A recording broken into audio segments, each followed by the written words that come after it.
I was just sitting in the park and I heard a voice. Rupees 20 for a bottle of water. And this voice was of a 6-year-old who was selling a bottle of water without even her slippers on.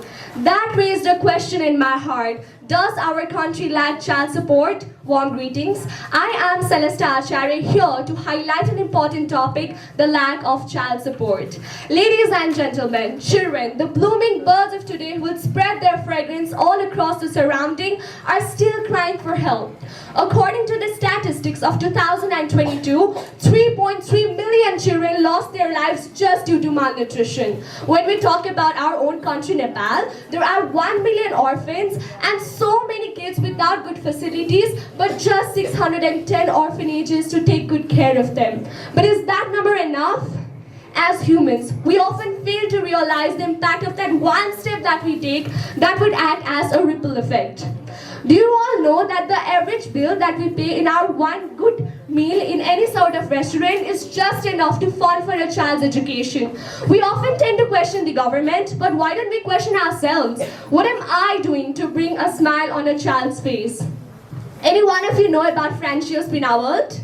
Well, he is a billionaire with over $40 billion as his net worth.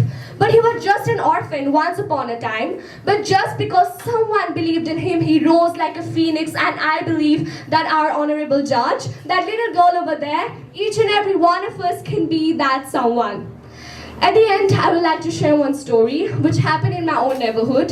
There was this one boy and he was all covered with blood and I could feel his eyes scream to me. His eyes screamed, I need care, I need love, I need support. And there was no reason for him to bleed because he did not have an accident, he did not bump his head somewhere, he did not fall. But when he was taken to the psychiatrist, then they discovered that he did it all to get some time of his busy parents who could not even spare 10 minutes of their time for their own son. So, my question is, can money buy happiness? No.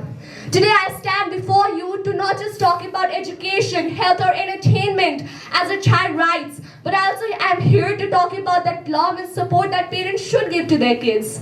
Today I chose to speak on this topic is because someone had to raise this issue. I'd like to urge each and every one of you to embark upon this journey of making a difference.